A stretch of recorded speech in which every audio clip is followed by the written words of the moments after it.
Dari kajian saya, ya, dan saya tidak bicara sejak 65, tapi sejak 45, ya, saya kemudian merumuskan, ya, satu hal yang saya beri nama sebagai 10 subversi neokolonialisme. Jadi memang benar kita proklamasi 45, memang benar kita punya Pancasila, memang benar kita punya Undang-Undang Dasar 45, oke? Tetapi fakta-fakta yang saya kumpulkan, ya, secara jelas menunjukkan bahwa, ya, kemerdekaan itu bukanlah sesuatu yang, ya, sekali jadi, tapi sesuatu yang harus terus-menerus diperjuangkan. Dan kemerdekaan itu tidak bisa hanya sepihak. Ya, kemerdekaan itu ibarat orang menikah, harus ada ijab, ada qabul. Kira-kira begitu. Jadi Indonesia boleh aja proklamasi. Ya, kami bangsa Indonesia dengan ini menyatakan kemerdekaan. Silakan. Pertanyaannya kemudian adalah, apakah pihak-pihak yang selama ini mengeruk keuntungan dari bumi Indonesia ikhlas apa tidak? Menerima itu secara sukarela atau tidak? Oke? Maka terjadilah subversi pertama setelah proklamasi. Apa itu? Yaitu terjadinya agresi pertama, agresi kedua tahun 47-48. Ini bukti fisik, ya, bahwa pihak kolonial tidak rela Indonesia merdeka.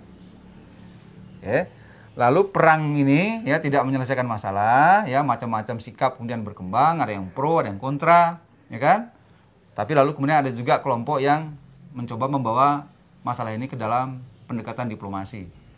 Maka terjadilah, ya, peristiwa konferensi yang dikenal sebagai konferensi meja bundar. Kita selama ini nggak tahu persis apa yang terjadi di konferensi meja bundar. Yang kita ketahui adalah bahwa kita lalu memperoleh pengakuan kedaulatan. Oke? Tapi saya, nah ini juga nggak saya sengaja, saya main-main ke Taman Pintar, ya, lihat-lihat buku, tahu-tahu saya menemukan buku, ya, lawas, rekaman sidang konferensi meja bundar. Apa yang saya pelajari dari buku itu? Ternyata pengakuan kedaulatan yang kita terima tahun 49 itu, ya, itu disertai dengan 3 syarat ekonomi. Satu apa? Satu adalah bahwa kita harus mempertahankan perusahaan-perusahaan asing yang ada di Indonesia. 2, kita harus mematuhi IMF dalam mengelola ekonomi Indonesia. Yang ketiga, Indonesia harus bersedia menerima warisan hutang dari Hindia Belanda. Penjajah yang berhutang, yang dijajah yang disuruh bayar. Ini subversi yang kedua. 49. Oke? Nah, yang ketiga, tahun 1956, Soekarno dan kawan-kawan, ya, membatalkan KMB secara sepihak. Ya, padahal 50 sudah bayar utang, 51, 52, 53 dan seterusnya. Tapi 56 kemudian nampaknya capek gitu, ya. Kemudian tidak terima, lalu nekat membatalkan. Lagi-lagi terbukti pihak kolonial nggak terima. Ya, sudah enak-enak terima angsuran utang, sudah enak-enak perusahaan nyaman, sudah enak-enak kita mengikuti IMF, lalu kita putus, mereka nggak terima. Lalu apa yang terjadi? Terjadilah apa yang disebut dengan peristiwa PRRI Permesta. Ini adalah bentuk destabilisasi, ya, atau adu domba yang dilakukan oleh pihak-pihak kolonial untuk memecah belah Indonesia. Ini subversi yang ketiga. Oke? Nah, lalu yang keempat, tahun 57, ya, banyak orang mungkin ini menganggap peristiwa biasa. Tapi bagi saya ini peristiwa yang amat sangat penting, ya. Karena peristiwa ini menunjukkan bahwa pihak kolonial tidak lagi hanya bicara perang fisik, tidak lagi hanya bicara, ya, bagaimana mengikat melalui kesepakatan-kesepakatan internasional, atau tidak lagi, ya, kemudian mencoba mengadu domba, gitu. Tapi kemudian mereka mulai masuk melakukan penetrasi pemikiran. Apa yang dilakukan 57? Mereka lalu mengirim sejumlah ekonomi Indonesia untuk mempelajari kapitalisme di Amerika Serikat. Inilah kemudian menjadi cikal bakal dari mafia Berkeley. Ya, ini subversi yang keempat. Nah, entah disengaja entah tidak, ya, nanti yang kelima itu tanggal 23 Agustus 65, kemarahan Soekarno terhadap neokolonialisme dan imperialisme itu semua memuncak. Kita tidak lagi hanya membatalkan KMB, tapi kemudian Soekarno menerbitkan Undang-Undang Nomor, ya, 16 tahun 65, tanggal 23 Agustus 65. Isinya apa? Mengakhiri segala bentuk keterlibatan perusahaan asing di Indonesia. Sudah nggak ada kompromi. Pertanyaannya, Nekolim terima apa tidak? Saya tadinya susah juga ya.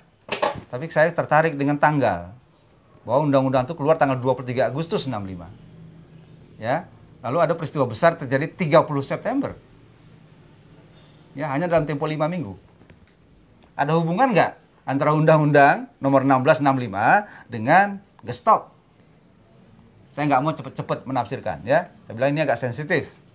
Lalu apa yang saya lakukan? Yang saya lakukan oke lah ya. Mungkin ada hubungan, mungkin tidak ada hubungan. Oke? Lalu yang saya ingin cari bukti apa yang terjadi pasca Gestok. Ya. Lalu saya temukan bukti ya berupa beberapa undang-undang, yaitu Undang-Undang nomor 7, Undang-Undang nomor 8, Undang-Undang nomor 9. Isinya apa? Undang-Undang nomor 7 sepakat mengangsur kembali hutang-hutang Hindia Belanda. Ini November 66. Undang-Undang nomor 8 mendaftar menjadi anggota ASEAN Development Bank. Undang-Undang nomor 9 mendaftar kembali menjadi anggota IMF dan World Bank.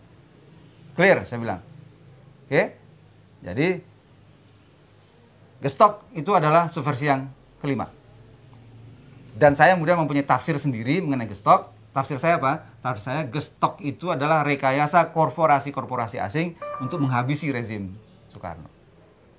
Terbitnya Undang-Undang 789 adalah subversi yang ke-6. Oke. Nah, setelah itu baru terbentuklah rezim Soeharto. Yang saya lebih suka menyebutnya sebagai rezim kontra-revolusioner. Ya, dan kemudian mafia Berkeley sudah selesai sekolah, ya, lalu pulang, masuk, bergabung, memperkuat pemerintahan Soeharto. Ya, ini subversi yang ke-7. Ya, jadi terbentuknya rezim kontra-revolusioner, ya, yang mengadopsi ya para ekonom mafia Berkeley itu sebagai bagian dari pemerintahan. Oke. Lalu yang ke-8 terjadilah liberalisasi tahap pertama tahun 82. Lalu yang ke-9 kita mengalami krisis 1998, terjadi liberalisasi tahap kedua ya dengan dilaksanakannya agenda-agenda ekonomi neoliberal. Dan itu belum selesai. Kemudian masih ada yang ke-10. Apa yang ke-10? Yang ke-10 bukti yang paling kuat adalah bahwa ternyata yang menjadi common enemy pihak kolonial selama ini ya, itu adalah pasal 33 Undang-Undang Dasar 45. Maka tahun 2002 terjadilah ya upaya amandemen terhadap pasal 33. Nah, ini adalah subversi yang ke-10. Ya, saya hakul yakin ya dengan cara berpikir saya ini. Kenapa? Buktinya setelah upaya amandemen itu dilakukan, yang ternyata yang berhasil dilakukan hanya menghilangkan penjelasan. Sementara batang tubuh ayat 1, 2, 3 tetap. Dan sampai detik ini ya sejumlah undang-undang diuji di MK dengan berbekal pasal 33 ayat 1, 2, dan 3. Dan undang-undang itu batal demi hukum. Mulai dari undang-undang kelistrikan, undang migas, ya, lalu yang terbaru undang-undang sumber daya air. Nah, itu, ya. Jadi saya kira jelas ya apa yang sedang terjadi gitu. Ya. Kalau kita konsisten dengan cita-cita proklamasi amanat konstitusi sampai kepada pasal 33, maka ya hampir boleh dikatakan sangat terbatas tempat bagi ekspansi kapitalisme di Republik ini. Ya, tetapi karena negara ini atau bangsa ini lahir dari kolonialisme, artinya apa? Kapitalisme sudah masuk sebelum kita proklamasi, mereka nggak mau pergi begitu saja. Mereka mencoba terus bertahan ya sampai-sampai melakukan 10 subversi neokolonialisme yang saya kemukakan tadi gitu.